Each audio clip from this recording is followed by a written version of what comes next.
Okay, thanks very much, and bear with me with these slides for you that were in the session here yesterday, because some of these slides are the same ones, but I'll try and give a different talk that's definitely centered on organic production. And I think one of the first questions that people always ask me about organic production is, well, I've got to wait 3 years before I can get into organic production. But I always tell them it's not 3 years, it's 1 year, really. The way we do our organic farming, it's only like you're taking 1 year out of that rotation to get into organics. Because when we're growing hemp, we're trying to build up that heavy nutrient in the land before we grow that crop of hemp. And we do that with a cover crop, a plow down cover crop. And so we're out that 1 year before we seed the hemp. We're always out that 1 year. We're using that year to build up the nutrition. Then we're getting a really good dollar value on that hemp crop, so it pays for that year off. So when you need that 3 years from organic production, it's 3 years from the time of the last application of chemicals to the harvest of that crop. That means unless you had a really late Roundup application or that, you're okay that your third year crop is certified organic.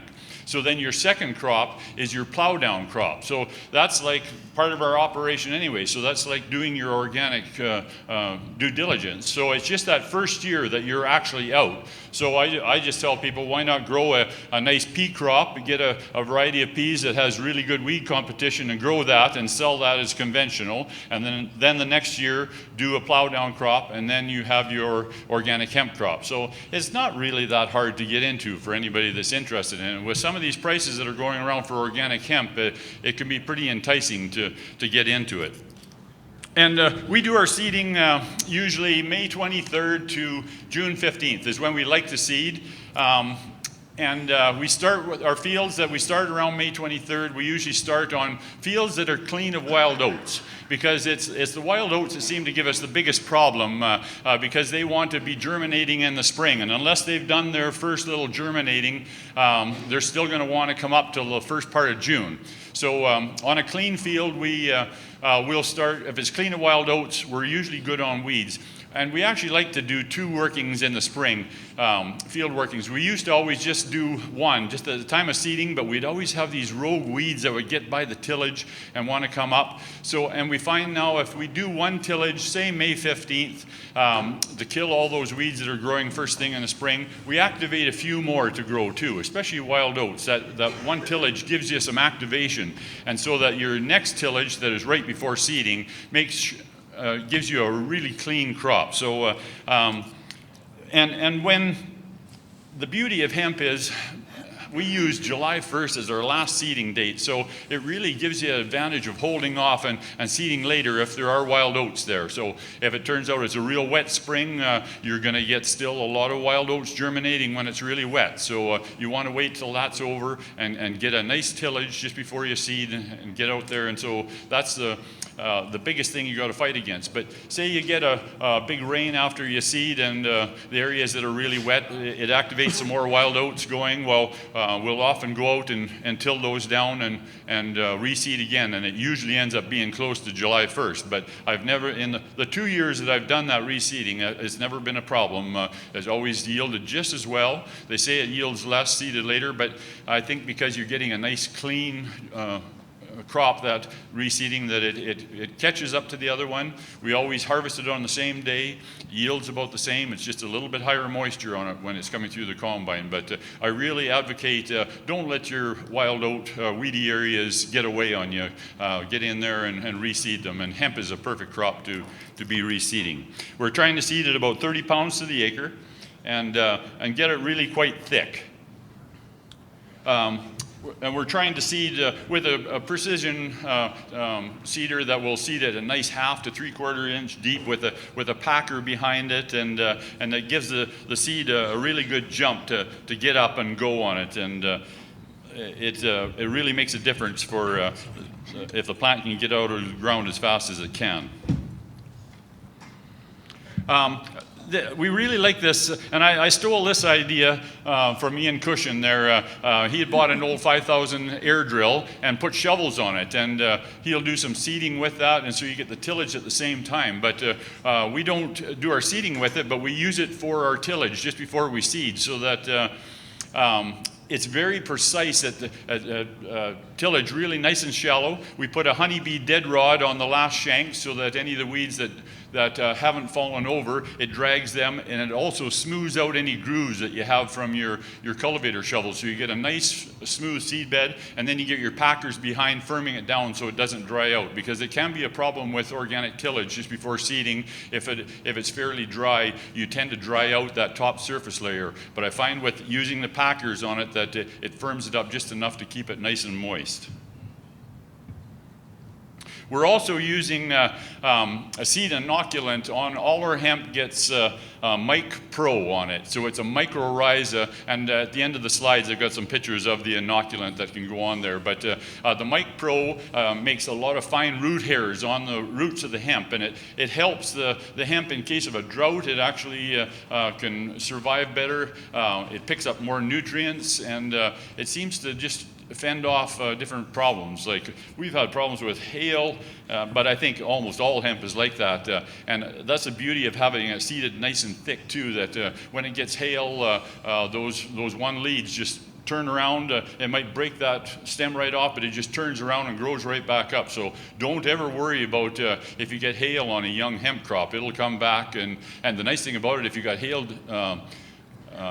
insurance, you can go out there and get the adjuster to give you a nice hail damage, and then it just turns around and grows right back. So it's a nice little, hemp is amazing that way. And wind damage too, and it's amazing that wind damage can break off those stems, and it can be hanging down by one little thread of the plant, and it'll just turn around and grow back up and do really well, have a huge plant on it from just that. And being that hemp will withstand 6 degrees of frost, it will do that in the spring and in the fall. What better crop can you have for northern climates? Like I'm just so happy that I don't have to think about frost damage anymore, and it's a crop that you can seed quite late. You get a nice good growth on a thick crop, 30 pounds of seed or more. Then usually any of the weeds that are down in between the rows, they're killed out. And that's just a picture of a Canada thistle that couldn't survive because of but the irony of that is it seems to kill the weeds that are down in there, yet hemp is the perfect crop to be a nurse crop for seeding, for underseeding to alfalfa or clovers or grasses. Like we seed down alfalfa and grass, and then we'll leave that crop for 3 years to be hayed. We have a neighbor that comes in and hays it, but you can seed it down to just say straight alfalfa, and when the hemp comes off, you've got that nice alfalfa growing. It's picking up energy from the sun and feeding nutrients down into the soil and keeping the sun from getting at the soil. And then the next year, that alfalfa comes up so nice, you can, like here we're haying it off, but like Ian does, he'll mow that off. Once it gets up nice and high, just mow it down or cut it off and let it grow some more before you do the plow down. So you can use the alfalfa for a plow down. There's many things you can use, like the hairy vetch clovers. This is sweet clover, and it can be an amazing crop to underseed with hemp, but there's a caveat to it as well, because we've had our problems. I know you did very well, didn't you, with clover? If the crop, as long as the clover doesn't get too aggressive on the hemp is the worst thing. And so the one year when we did it and the soil was kind of wet, it stalled the hemp growth, and then the clover came up and it became a little bit of a competition. So we had some yield loss there. But the beauty of it is, where the areas that are close to the slough where the hemp didn't grow at all, the clover came up and there's just no weeds in that clover. And so if you got a cattle operation, well, it's perfect to just put the cattle out there in the fall, and then in the spring it's just regrowing beautifully. And if you can get that plowed in June before it goes to seed, it's just an excellent nitrogen fixer. And so you could plow it in early and seed another crop on there, like oats or something, or you could plow it in, seed some peas on there, let them grow till fall, plow them in, and you've got beautiful nutrient built up for a crop of hemp the year after. Our favorite crop for plow down is 4010 silage peas. They're a leaf variety of peas that grow very tall. in the fall, you can hold them up as high as you can. The vines are often over 10 feet tall, but they lay down and come up. They never stand up to more than 3 or 4 feet, but they'll grow laterally and up as they grow. And so it's a tremendous amount of biomass that we're putting in there.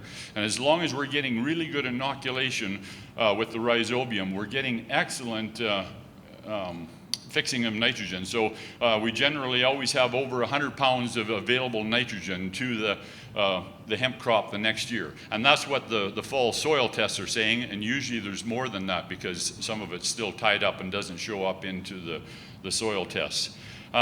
We've tried fava beans as well, and fava beans are supposed to yield twice the nitrogen. So we'll see what our soil tests show next spring and see if we're getting that. But we didn't have quite as good of weed competition with the fava beans, except the low spots where it was lots of moisture and that, they did really good. They had good weed competition. But and sometimes we grow these peas for seed, and we'll do it so that if there's an area around the outside of the field where there's Canada thistle, well, we'll go around it with the disker and just use that as a plow down and then harvest the rest. So that's the beauty of having the ability to do a plow down, is that if you've got an area in your field that's weedy, plow it down. There you can see the height on some of the 4010s that we're lifting up there. And they do just an excellent job of weed competition because they're so aggressive at growing, and they got leaf varieties, and we're trying to get some of the newer varieties of peas that have been developed into a semi-leafless pea. If we can have that leaf brought back into, like, there are new varieties with good disease resistance and that, and they can actually breed them back to leaf varieties again, and we're trying to get some of the pea breeders to do that, so we'll have newer, more disease-resistant varieties to bring back in. But and there's some we're leaving for seed. And here's the thing too that we're experimenting with in the last couple of years is, how long do we leave those peas or fava beans before we plow them down? And generally you do it as soon as they start to go into pod, because once they go into pod, they can use some of their nitrogen and it goes into the peas. But if you're plowing that crop in and the peas are fully developed, they actually go into the soil and they turn into nitrogen as well. So a lot of people are saying that if you can withstand having the volunteers grow up the next year, that you can actually get more nitrogen, because you're leaving that plant for a longer period of time to fix nitrogen down into the roots, and you're getting the nitrogen from the peas plowed in. So we tend to leave it a bit longer. We were always plowing our peas in early August and that, but now we're waiting more till late August, just before we're ready to start harvest, and trying to get as long as we can. That way we only need 1, maybe 2 tillages after our plow down to get really good weed control. And the peas are so thick that they do their own weed control. They're suppressing those perennials like Canada thistle, so that it only seems to take 1 or 2 tillages more to eradicate the Canada thistle. So we're quite happy with the perennial weed control we're getting with them. What's the seeding rate? The seeding rate on the peas is 2 bushel per acre. They're a small pea, so we seed 2 bushel the acre, and we'll go up to 2.5 bushel the acre for seed production. But even 2 bushel is good enough, because they do thicken up quite nicely.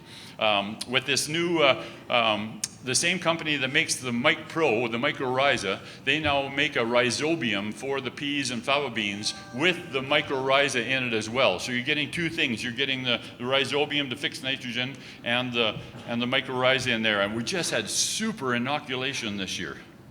My time's getting low, so I'll move on. I just washed off some of the dirt there, but really a lot of more nodulation than I've ever seen. This is just a picture of in our garden where we take peas and crimp them down, and our crimper is just a little coil packer.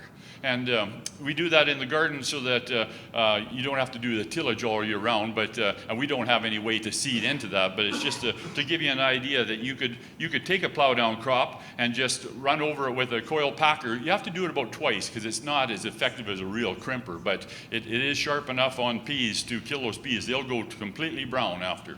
And so it leaves you a nice area. So you could do a field scale like that too, if you had a disc machine to seed into it. So you get really good weed control like that.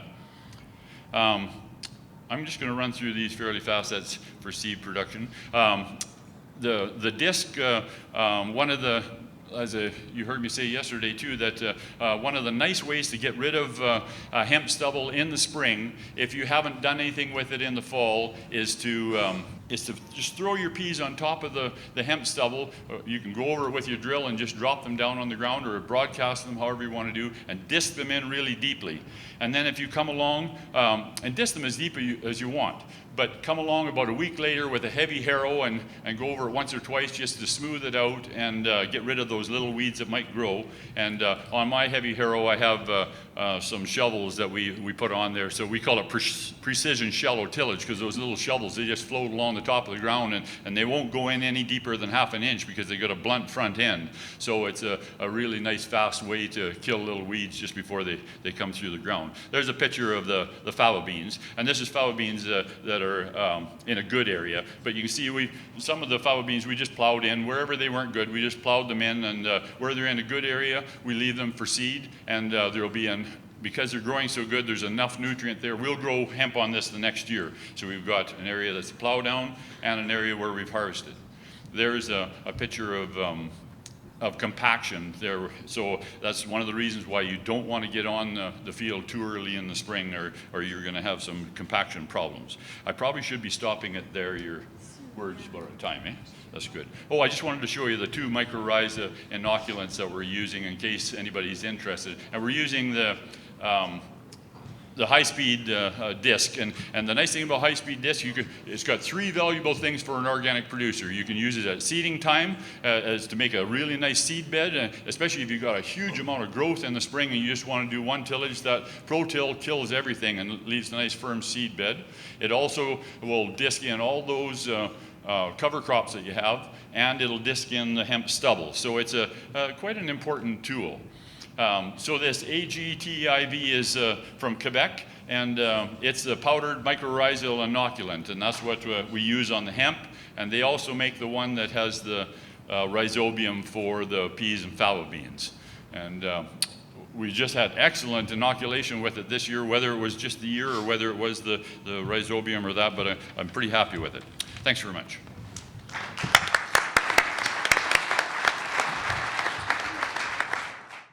Good afternoon, everyone. Thanks for hanging in.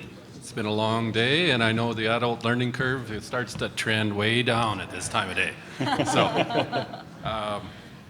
we're going to go all the way from Shellbrook, Saskatchewan, all the way down to the southeast corner into a little different soil zone and a lot drier, and not the Garden of Eden that Larry Marshall farms in. So keep that in mind.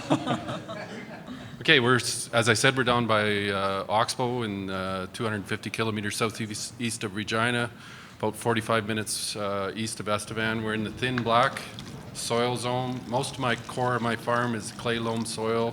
Oxbow Association, we get on average, whether averages mean anything anymore, I don't know, 425 millimeters of annual precip. We have 4,300 cultivated acres, and we grow wheat, oats, spelt, peas, lentils, soybeans, flax, alfalfa seed, and hemp. Not every year. We can't accomplish that every year, but we do a lot of those crops in any one year. In terms of field selection, hemp following alfalfa breaking 1 to 3 years is really the core of our rotation. We use a lot of alfalfa. We're alfalfa seed producers. I'm going to incorporate more and more alfalfa into my operation because it is fabulous for organic farmers. And I know some of the farmers in the western regions, in the drier regions, may have reservations about using lots of alfalfa, but realistically it will achieve a lot of your goals in terms of fertility and weed control that you need to achieve. And we've been organic on some of our land for over 30 years. We had one of our best hemp crops in several years on some of that 30-year-old organic land. And it was because of good soil, but also because of alfalfa in the rotation. I caution that typically there's a lot of hay and alfalfa growing on marginal lands and lands that have, a lot of times you see cattle producers taking off, years and years of hay. I would caution you to be careful about those stands. If you get a hold of them and you break them up, you may find that they're not fertile enough. We did some soil testing on a long-term stand and found it wasn't up to the standard. So you have to be careful about long-term hay stands. I find annual down my way. As I mentioned, Larry lives in the Garden of Eden there, and green manures just don't work quite as, we don't get as much production as they do in the northern grain belt, so we run into some issues with less nitrogen and less fertility on some of our soils, so we typically find that they're not as effective. We're really looking for putting hemp after alfalfa breaking wherever possible. We want to avoid wheat in the rotation because most of the customers don't want wheat contamination in hemp by any means. And you obviously want to avoid fields with heavy weed pressure. We typically seed from anywhere from 28 to 34 pounds per acre, a half to 1 inch deep. I keep seeing every year that hemp comes up as a volunteer after it's being disced down in the fall, and it comes up from a lot deeper than you would think. So I'm not as worried about seeding depth, although rapid emergence and getting it into moisture are hugely important in organic production. So you want to avoid really wet soils and compacted soils.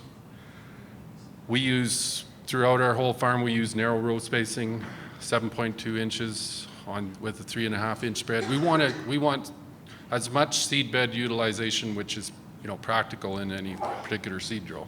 So we're looking for competition. We don't want wide row spacings in organic production. We fill the air cart with a conveyor if possible to minimize seed damage. We want as many viable seeds being planted as possible. We typically seed from late May to mid-June into moisture. We like to keep the airflow a little lower on the air cart to avoid seed damage. If you seed too early, typically a lot of the varieties will express themselves taller. Any of the companies that are buying hemp will have some recommendations on varieties for your particular area and good seeding dates.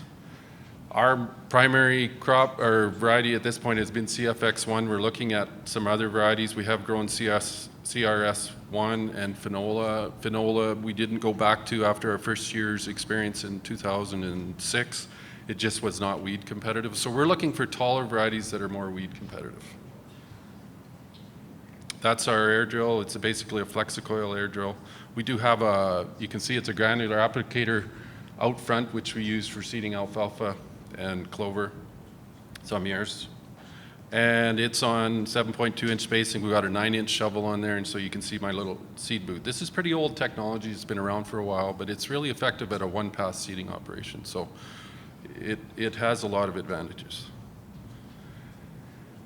Organic weed management. I really go back to stressing my feeling about hemp is really putting on alfalfa breaking is the best situation for it. You've got lots of fertility, sometimes surplus fertility there, and you've got reasonable levels of weed control, but it kind of depends how long that stand's been in place. Low fertility, heavy weed pressure is the worst situation you could put hemp into. The combination of those two will end up, you would be much better off with another crop. So don't put it into situations like that.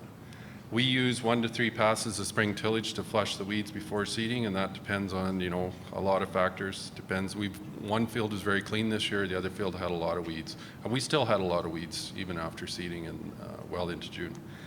And as I mentioned, seeding rates, you can increase the seeding rates up to 34 pounds per acre. We've used taller varieties, as I mentioned, and seed into ideal conditions, whether that be just before a rain or just after a rain. That's very important. So rapid emergence with a good plant population is your number one competitive advantage in organic production. On to harvest. I made a mistake this year and forgot to recalibrate my moisture tester at 73, so I ended up taking off 18-19% moisture hemp, which was a little scary for a couple of nights that I didn't sleep well.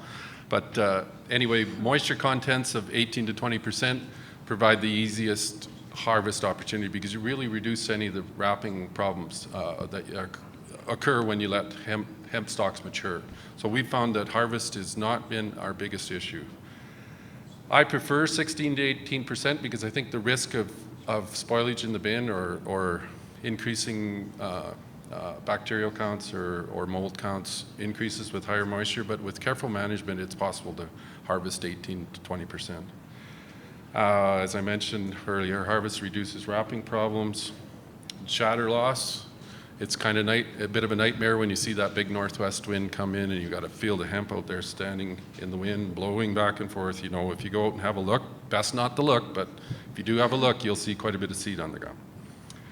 And one of the things we like to do is avoid harvesting wheat prior to the hemp harvest, because it's pretty difficult unless you're a pedigreed seed grower and want to take the extra time to clean out your combine to that level of standard. So we clean as well as we can, but we tend not to want to do wheat prior to hemp. We use a couple of older 2188 combines, so those are our settings at this point. Fan is 850 to 870 RPM, cylinder around 500, easy thresh wide on the concave. Clean sieve 3/16 to 1/4, chaffer 1/2 to 5/8. One thing you got to watch for once you get up on the number of acres you're doing is watch for the concaves plugging up with oil and plant material. That will happen. It doesn't seem to affect the ability to separate and thresh hemp, but you certainly don't want to go into a situation where you got a big yield and you've got lots of hemp hitting the separating part of the rotor in this case. I prefer draper headers. They feed much better. We had one draper, one auger style header this year. The draper header had absolutely no problems. The auger header had a little bit of wrapping on the rock beater. 2188 combine modifications, and these would apply to some of the later models as well of Case IH. Not that familiar with the John Deere products, but we narrow the feeder throat 5 inches on both sides with a couple of steel plates. So I've got a photo of that. We reduce the rock beater seed with slow speed sprocket. So we want to reduce that speed so it's not turning as fast. We put 3-inch guards in front of the straw chopper shafts right at the bearings on the sidewall of the combine. We remove the bottom knives on the chopper, put a belly pan on the combine if it doesn't have one to protect the ground drive shafts and the transmission. You've got the option to remove the straw spreaders if you want to. We leave ours on. They do cause a bit of trouble, but they don't generally get out of hand to the point you're going to cause mechanical damage. You may hurt your rubber, the rubber protectors that are on the combine, but they won't rip apart the combine. So this is a shot of a 2180. It actually has a factory cage underneath the transmission. If you wanted, you could put a piece of PVC piping, split it, and put it over the rest of the drive shaft, because that drive shaft area out towards the wheel will start to wrap in taller hemp. We've had some problems with that. Didn't happen this year, but in the previous year it was quite a problem. This is the slow speed sprocket on the rock beater. It's a 30 tooth, and I think the original is a 40 tooth. It's not a lot slower, but it does help.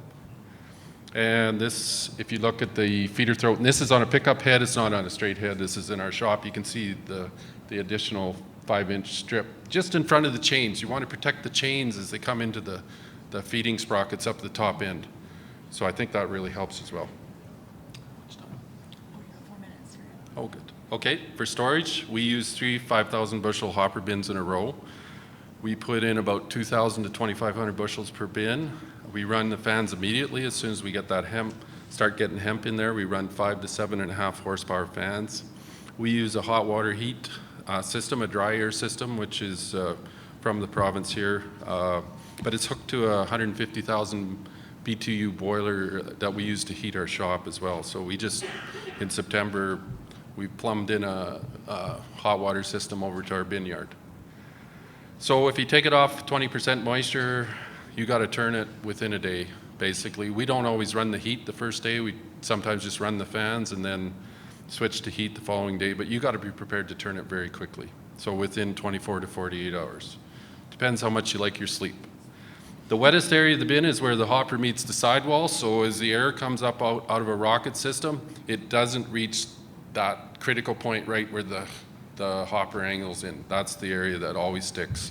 And we've had, you can go grab a sample of that as you unload the bin and decide whether you really want it to be mixed in or not. We've always mixed it in and never really had a problem with it. But we're pretty diligent about making sure that we don't leave anything go too long. So that's our setup for moving. Very simple. We can go between all 3 of those bins with a conveyor and a swing away auger, and we can move a lot of grain, and it's not a lot of work. So we basically stick that system together in a few minutes, and away we go.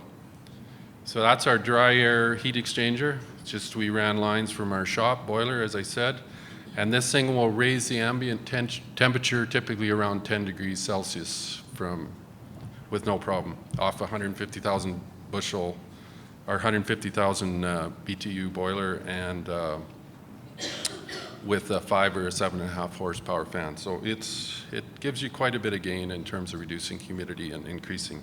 So we can shorten the drying time dramatically with that. With the storage, and you're putting warm, humid air in a cool night, there's a lot of condensation formed on the bin roof. Moisture travels down the wall. Roof vents will help, so increasing the airflow will help. But we feel once hemp reaches 15%, on average, that it's at much lower risk. You can start to relax a little bit. But you really need to still pay attention to it. As I said, the air doesn't get up along the where the hopper meets the sidewall. That's the critical area. So even if you've got hemp at 15%, you still have to pay attention to that, especially if there's a little bit of condensation traveling down the wall. And our rule of thumb is, when in doubt, turn it. Okay, you want to keep your bins clean and free of pests. Very important not to contaminate with rodent or bird droppings or other grains that lead to higher bacteria counts. Pay attention to correct sampling procedures. In residue management, we heavy disc once in the fall and usually once in the spring. Didn't get it done this fall. We do harrow up and burn some of the beaver huts or the piles of hemp we can't get through if that's necessary. We have, if we have a heavy crop. One of the options that Larry talked about it is, really disking once in the fall or spreading 4-HPs and disking them in the spring. I think that's an excellent idea. And then it gives you an option of growing a third crop in year 3, or a second crop of hemp in year 3. So that's our heavy disc, and one pass. I did a pass the other day. It's the first tillage I've done in about 6 or 7 weeks, so it was still a little bit wet. The wetter the conditions leave, the more wrapping, because it picks up the hemp straw and wants to wrap it around the bearings more. So I prefer drier conditions, but we may be waiting until June next year to get dry conditions. Crops following hemp on our farm, typically lentils, which is, most people would say, how do you grow lentils? Not always successfully, but we do try lentils on hemp stubble. Gold flax works very well, especially after alfalfa breaking. You've got lots of nitrogen available in the 2nd and 3rd years. If you're coming out of a rich alfalfa breaking, good soil, you can try that 4-HP green manure in between and do that second crop of hemp. We typically see hemp yields range from 400 to 1,000 pounds. 500 to 700 net pounds is reasonable depending on fertility and weeds. That's a reasonable target to hit in our area. So this is just a shot of one of the crops back in 2010. Early in the season, you can still see the male plants there. It was a pretty good crop. This was actually 2010, and I want to show you, there's 2 sides to this photo. You can see we've done one pass on the left, and in the current pass we're on here. And then to the right side of the screen, there's hemp, but it's at a much reduced level. And the reason is the left-hand side of the screen had alfalfa in the rotation, and the right-hand side had just green manure crop. And there was no comparison in terms of yield. So that's what our experience has been with the difference between just a regular green manure in our soil type versus a longer-term rotation with alfalfa. So that's to us screams more alfalfa. This is our crop from 2010 or 2016. I think I haven't done the math yet. We still have another load to go in, but we're approaching the 1,000 pounds an acre there, which is very, very good for us, and it was a good year. Anyway, thank you very much. Great. And thanks for the opportunity to be here and to speak to you all a little bit about our farm. Like Jen said, my name is Jason Peters. I'm the organic field manager at Poplar Grove. Some of you will notice in the program it says Quaker Farms. Quaker Farms is our parent company, and Poplar Grove is our organic branch. So just to tell you a little bit about our farm, we're located in Winkler, Manitoba, which is just about an hour outside of Winnipeg to the south. We have about 3,500 acres of organic land, and we grew about 500 acres of hemp this year. Mostly CRS1, but we did do some CANMA this year as well. So as you can see in the picture here, most of our land is located within that black circle. And if you can see just to the left of it, there's actually a ridge. They call it the Pembina Escarpment. And what makes our area unique is we're just on the bottom of that escarpment. It's an old lake bed, which means that we ended up with some very nice sandy and sandy loam type soils. And so it's really good for growing vegetable crops, which is actually primarily what Poplar Grove is about. We're primarily a potato and onion farmer, and the hemp seems to fit well in the rotation. So that's why it's in there. So I really can't talk to you about organics without getting into a bigger picture of the whole system, because everything has a place, everything functions together. And so I just want to explain a little bit about where hemp fits into our rotation. We have a fairly simple one on our farm. It's a green manure crop followed by a hort crop, so potatoes and onions, followed by a grain crop such as hemp. And both the potatoes and the hemp are high nitrogen users. But the reason that the hemp seems to work well is it has a big taproot on it, and it seems to be able to go a little bit further down in the soil profile and collect some of the nutrients and take advantage of the ones that the potatoes can't quite. So that's why we feel it's a good fit in our rotation.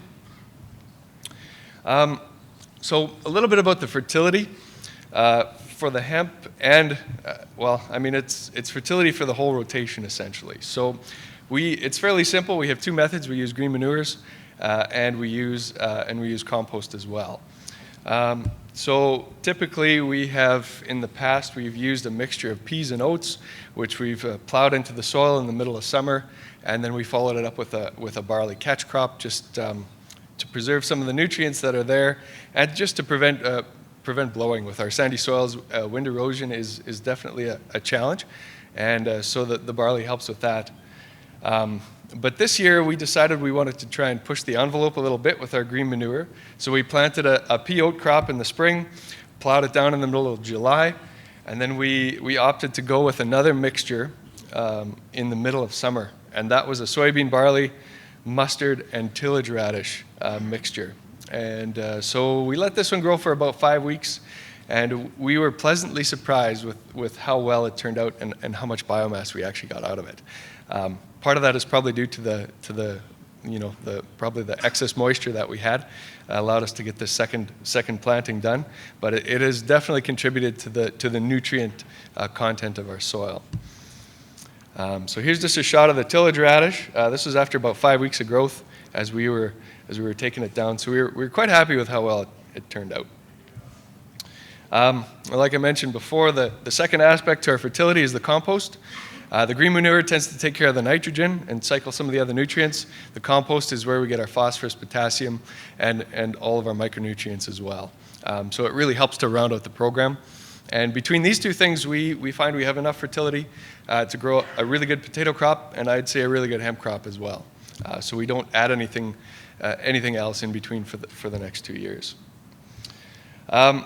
So let's talk about hemp specifically. We do things a little bit different than most people.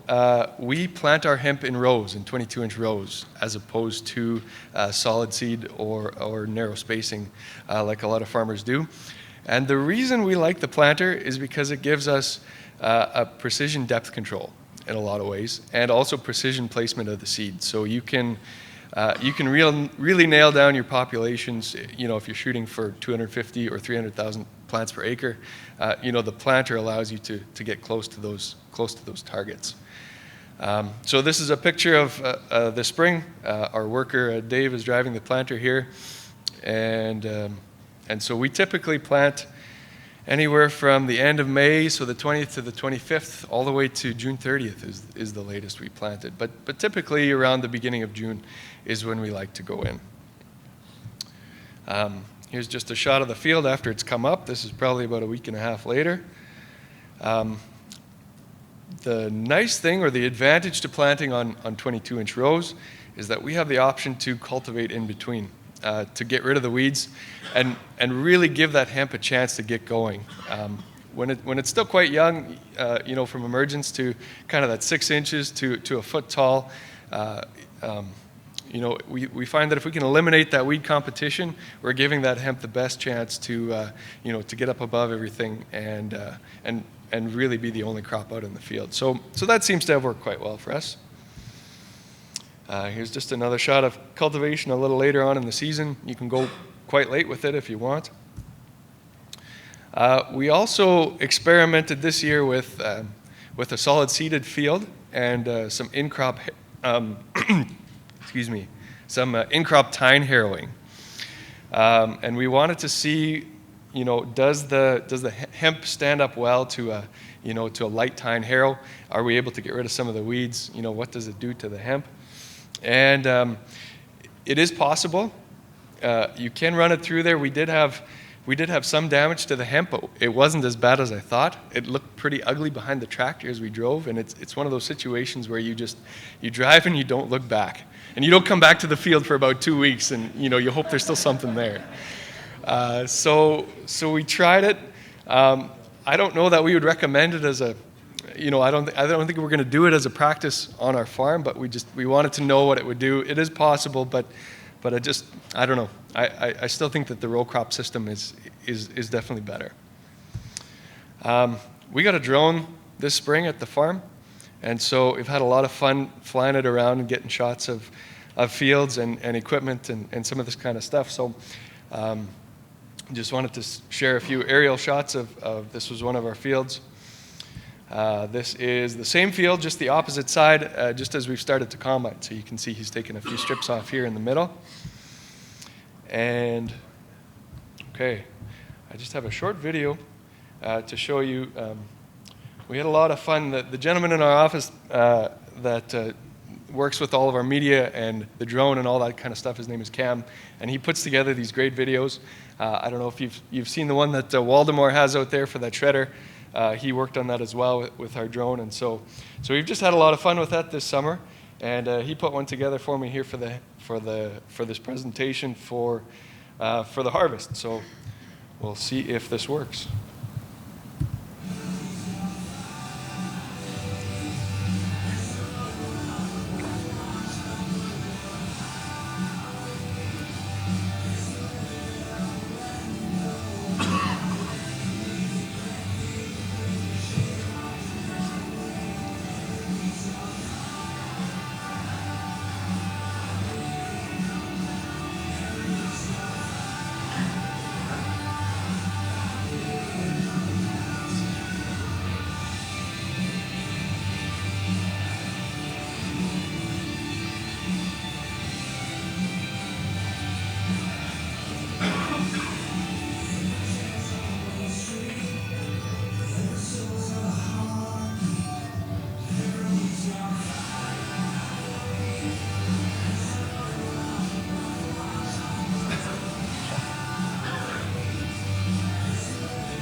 So there we go. I thought he did a pretty great job on that one.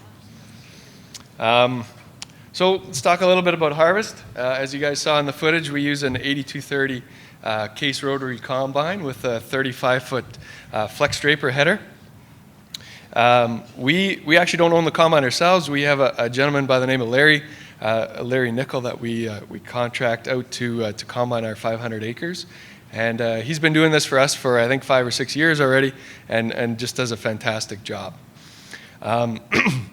So we typically start combining in the middle of September, usually 20 to 24% moisture. And so it can definitely be tough on the machines to get through, but that it seems to work the best for us. Here's a shot of one of the hemp plants at harvest, so you can see some of the mature seeds in there.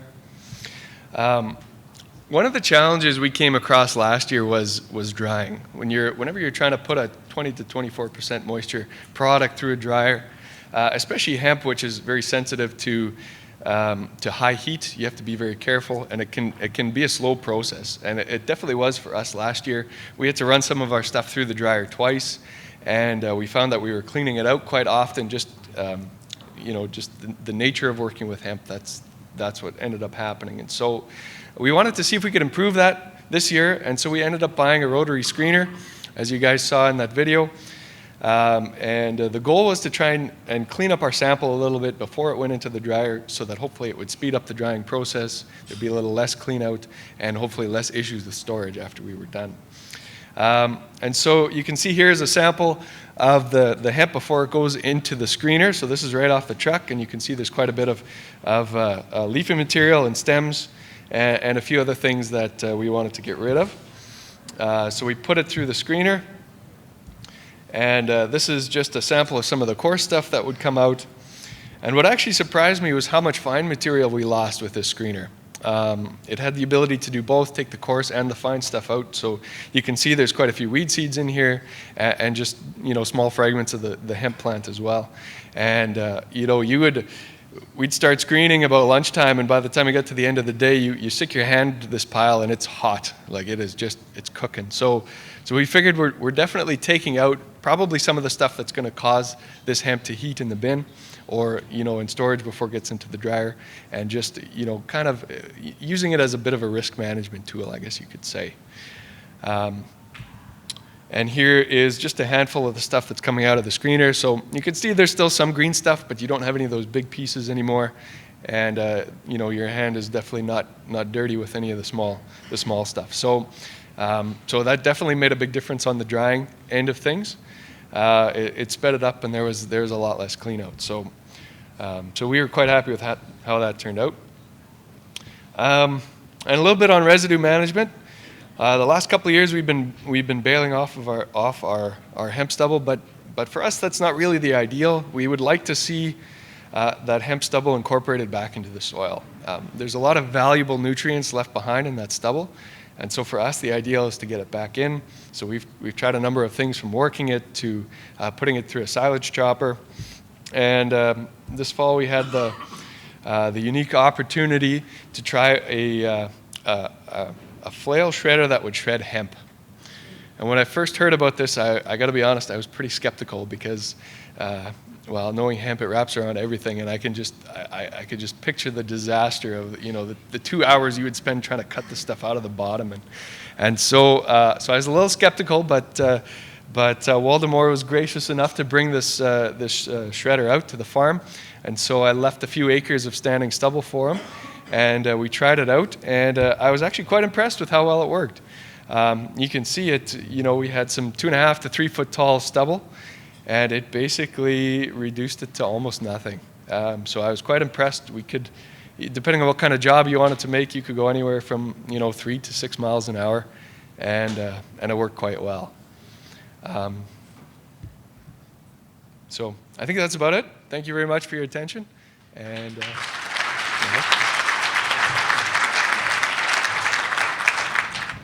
Yeah, excellent presentation, guys. Fabulous information for producers and everybody in the room. It was alluded to briefly, I think, by Jason, maybe by the others as well, but you guys talked a lot about green manure, and especially nitrogen as a nutrient, as an important nutrient.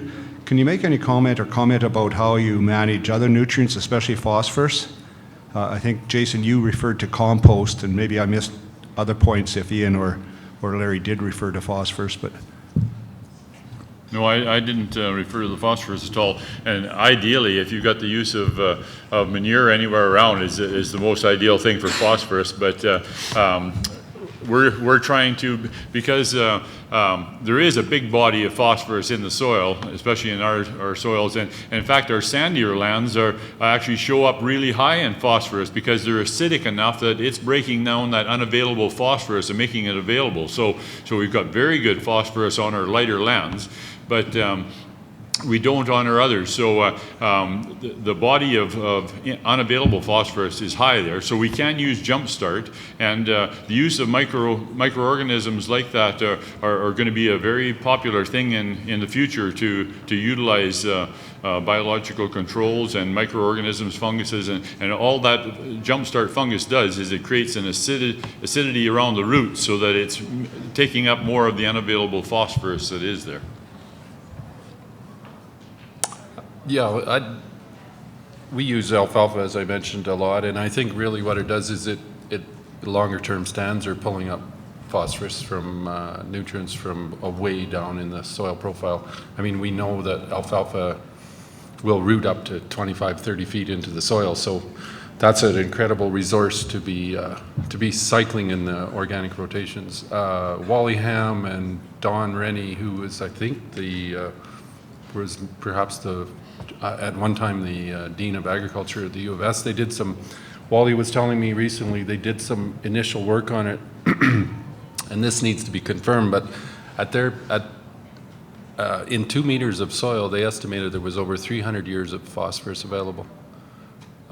So don't quote me on that, but Wally Ham from ProCert Organic Certification Organization he's going to try and quantify that. So I mean, obviously we need to do something in the long term. Most of us don't have enough manure. I spent 10 hours one day moving probably enough manure for about 25 acres, cost me $3,500. I mean, it's a huge cost. Compost would be better. Most of the organic world has too much phosphorus.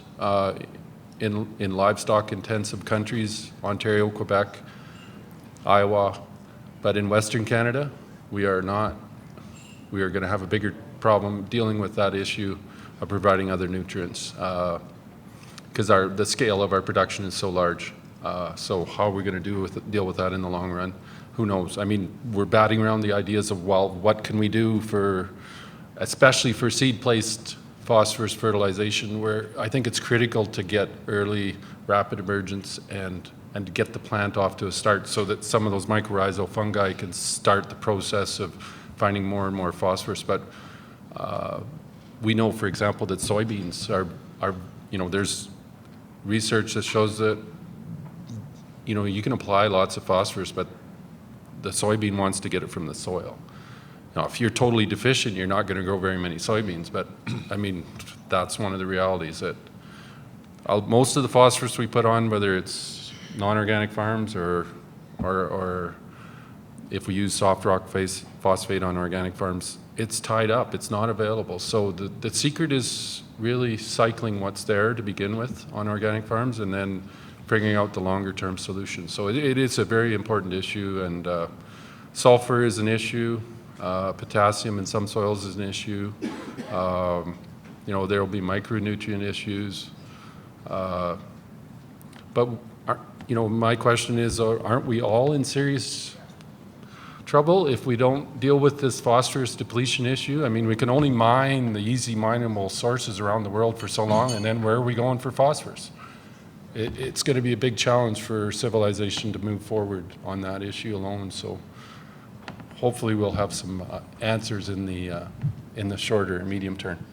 Yeah, we've been fortunate enough to work with quite a number of our neighbors who keep cattle, and in a bit of a partnership with them, we're able to get some of their manure, or they might not have the land base to make it work. It allows them to keep a few extra cattle, and so we'll source manure from them, and we compost it ourselves and then spread it on the fields. And so that for us, trying to grow 2 high value crops, you definitely need to make sure that you maintain that soil and not deplete it, and so that compost is definitely key for us. There's more and more places too that are making granulated compost available too, and the price is coming down, especially in eastern Canada. So that's can be applied through the drill. Like last year, we put on granulated compost through the front shank at a little bit deeper depth than that. But it's hard to get on more than 100 pounds of actual product per acre, and that's only giving you about 5 pounds of phosphorus. Great responses, thanks. Is there any other questions from anyone in the audience? Sure, come up onto the mic here. Quick question for Jason. What was your seeding rate on the 22-inch rows? Right, yeah, typically we're at about 18 pounds to the acre. And depending on the germ of the seed and some of that kind of stuff, it usually gets you to that 250 to 300,000 population, roughly. I don't know that with the strips that come out from behind the combine, I think you'd still have a challenge getting through there with say a cultivator. You might have to do either an extra pass with the shredder or look at a silage chopper, something like Larry uses, just to really, if you really want a good seed bed, you might have to do something like that. But yeah, with a zero-till drill of some sort, you could definitely press through there. I think it would be okay. I have a question for everyone. So I know some of you have kind of briefly mentioned, what you've been putting after hemp. Can you kind of further kind of talk about your experimentation with residue and what you've really been seeing as a crop that you've been growing after hemp? Okay, we generally grow peas after hemp, a legume, because we find that it's fairly depleted on nitrogen, so the peas make an excellent crop. And we can either do it as a seed production pea crop or as a pea plow down. And like I was saying before, if you don't get your hemp worked in the fall and can seed the peas with the drill, then we just drop the peas on top of the ground and disc them in. And we're actually getting a higher yield on our peas on the land where the peas are disked in than where they're drilled in. And that's because when you disc those peas in, it makes a real fluffy soil for quite deep. Like we're disking them 5 to 6 inches deep. So you've got a nice porous soil with lots of oxygen in it. And especially on those wetter years, we had way less root rot on the fields where it was just left disked and fluffy compared to when we seeded with the drill. It was added compaction and less oxygen in the soil. Oh yeah. So for our residue, after we combine, we take the forage harvester through there and chop up the stuff that comes out of the combine and just blow it out, and then we're able to use the Pro-Till, Degelman Pro-Till high-speed disc to disc it in. And ideally we do that in the fall, because if you get the dirt on the hemp plant in the fall, then you have no problem. It works to break down the stubble. The next year we usually do one more disking in the spring and then seed. So it's by then it's all broke down that the fibers will break.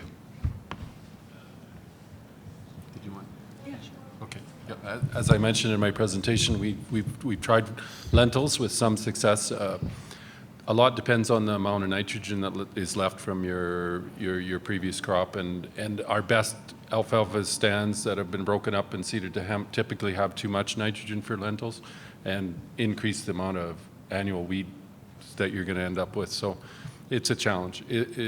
I have done lentils, I have done flax, and I find flax is, you've got the advantage of later seeding in organic situations with flax, and there's still a lot of nutrient left in those situations, and it's more competitive than lentils by far. So those are two options. Peas, I think, are an excellent option, and the option of having green manure or a cash crop are obvious. I don't think I've done a whole lot, but my target now is always, I think, two good, on good soil with good history of alfalfa, is 2 crops of hemp and probably a green manure plow down in between with peas. That's probably what I'm going to concentrate on, because at this point the market's saying more hemp, organic hemp. So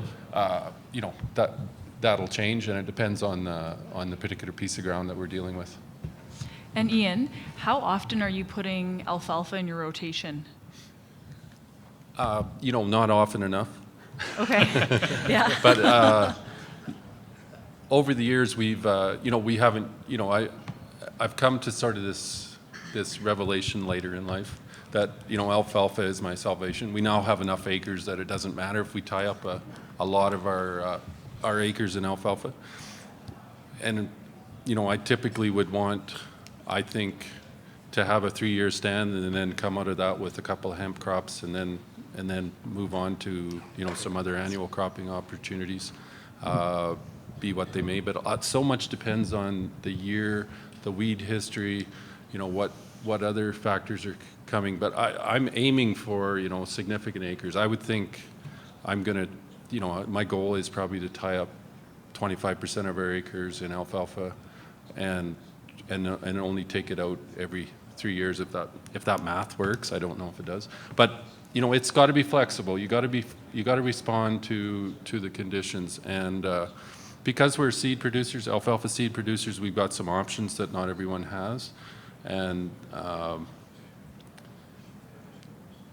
you know, I really think, and I've heard from long-term alfalfa seed growers that 3 years, for them, they do annual cropping as well, and they typically think 3 years is sort of the best point to maximize the benefits of alfalfa. And they'd be doing 3 continuous seed crops too. In our case, we can't do that.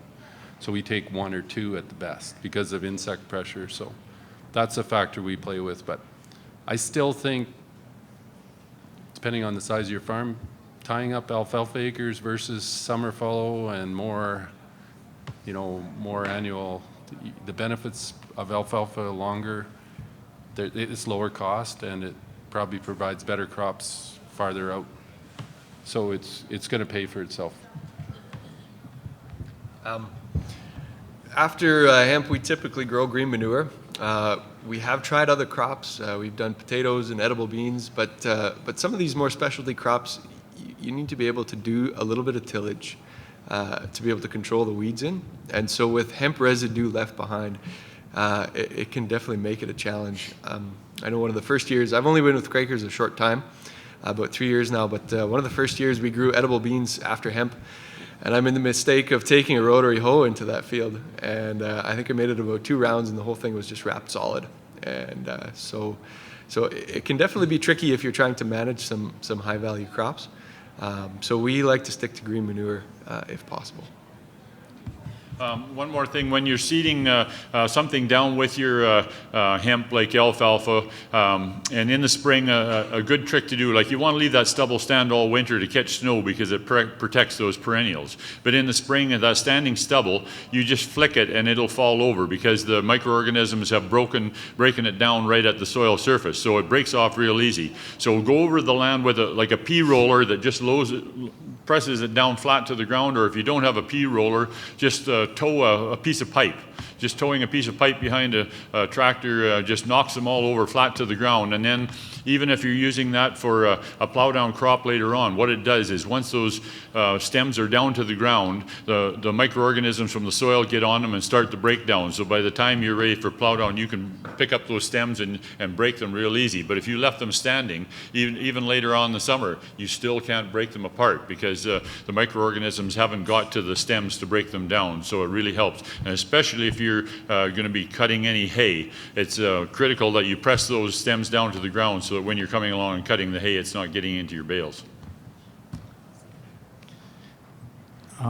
Brian? Yeah, I just wanted to share with you something that Larry shared with me and that I tried this year in my own hemp production. I've broken up a bunch of hayland, and I concur that hayland does not make the best I guess, seeding medium for hemp because of the low nutrition, but also with rodents, with Richardson ground squirrels. I had a huge problem with them and a huge problem with cutworms this year.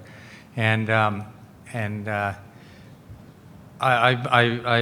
kind of followed been following Gabe Brown and what he's been doing in South Dakota with cover crops, and I underseeded with yellow blossom clover at the time of seeding, and I had some really interesting observations this year. I'll tell you next year if it's a good idea or not, if I can get rid of it. But where the hemp was a strong stand, the yellow blossom clover was really insignificant. It was just hanging below there a little bit more than ankle height. Where the cutworms thinned out the hemp, the yellow blossom clover did come up and was there with the hemp when we were combining, but most of it just went right through the combine. But where the rodents, where the gophers took out the hemp completely, the yellow blossom clover took over. And as opposed to last year, where I had nothing but stinkweed, lamb's quarters, chamomile, thistle, come up where the rodents were. There was just yellow blossom clover. And so it really works well as a weed suppression. And my goal is to, my son-in-law's cattle are in the hemp stubble right now as we speak. And they're going to graze that probably for 6 weeks to 2 months. And we're going to let that grow in the spring and plow it down in June. And then we're going to put in a multi-species cover crop and leave that about the second week of July, we'll be planting that. And then we'll be grazing that all winter and then plowing that down in the spring to go back into hemp. And hopefully that's going to feed the soil underneath, and it might alleviate some of those phosphorus problems that we're talking about, as you have all the microbes and stuff working that way. So there's different things, using your own cattle or your neighbor's cattle if your fields are fenced to help bring a more natural kind of approach to it. So thank you. Richardson ground squirrels really do like hemp, and they'll eat a perfect circle around their hole. And so when you're out there harvesting, you come along, you see these perfect circles of weeds, and they're just have a hole right in the center. But there's also a cover crop that you can use that will kill the Richardson ground squirrel if you can find it anymore. It's getting scarce. It's AC green fix. It's a chickling vetch, and it's in the Lathrus family, and it's got a neurotoxin in it that causes a disease in mammals called latherism. So what happens is that it's very concentrated in the seed, but it's also concentrated in the young plant. And this particular chickling vetch was developed for organic production. It fixes a high amount of nitrogen. It looks like sweet peas, but what happens is the small plant has a high concentration of that neurotoxin in it, so the young gophers, or the gophers when they come out first thing in the spring, especially if you can seed this crop early, they eat that perfect circle around their hole, and they go down in their hole, and then there's spider webs over all the holes because it causes paralysis, and so you got paralyzed gophers down there that die. So. No, it's not very good for cows either. Any mammals, the bigger the mammal, the less effect it has on it. That's why the gophers are smaller mammals and it has a strong effect on them. And actually, Larry, would you mind just talking a little bit about your experience with putting yellow clover with your hemp on a wet year? Yeah, so like I was saying before, the only caveat of putting clover with your hemp is that it would be ideal if you could put it on about 2 weeks after seeding your hemp. Let your hemp get that good jump start and then be able to just spray the clover on the ground and let it start whenever it can, because it's no problem for it to start quite a bit after the hemp. But if any areas that are too wet, the hemp can stall, and then if you've got clover seeded at the same time you seed your hemp, the clover comes up and it can quite severely hurt the yield on your hemp. But like you're saying, the places where it would have been weeds anyway for you if you wouldn't have reseeded, so it definitely controls the weeds. But I would actually like to see it if there was a way to put that sweet clover on just a little bit later than seeding. Let the hemp get a good jump start on it. Yeah, and I know Jason had some experience with that as well. Because when did you guys broadcast your clover and your hemp? Right, yeah, it was probably about 2 weeks after seeding. The hemp was probably about 4 or 5, well, about 4 inches, 3 to 4 inches tall, something like that. But it actually, between the hemp and the pigweed that kind of came up underneath it, there wasn't a whole lot of clover left in our field. What rate did you put down? Choking it out. What's that? What seeding rate? Oh, that's a good question. It was either 12 pounds or 18 pounds, but I know it was quite high. Yeah, we were quite aggressive on it.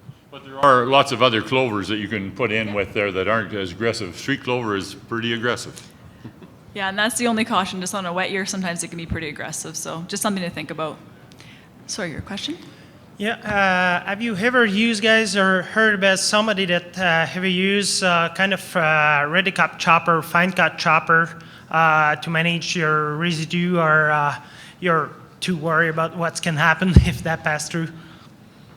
Yeah, I've heard of a couple of people only that have had their combines survive using the chopper, and they say they have to replace their knives very often, and they drop the part down that the blades that are sticking up in the chopper, they drop them right down, so it's just the blades that are throwing it out, but they have to keep them nice and sharp as well. And they're saying that you generally have to grease the chopper about every 2 hours because it overheats the bearings, but it's also very hard on the whole machine because it pounds the machine when it goes through the chopper. So there's only been a few people that have done it very successfully, but Okay. But people with international combines have the ability, because they have an internal chopper, they can drop the knives right down there, and that internal chopper, because it's pulling it right off of the rotor bed, is coming out, streaming out evenly, and it throws it back. And so you have a couple of beaters there. And like Ian was saying, you can use those beaters, and that will disperse that. And a lot of people will just disperse that hemp that comes out of the combine and disc it all in. And that saves the problem of having to deal with it. I've only heard of one grower, but he combined his hemp at a really high moisture to make it work. And as these guys have talked about, the higher the moisture, the more you have to manage it. So not a common practice from what we've seen. Okay, is there any other questions for any of the participants? We really appreciate you guys taking the time to share with us today.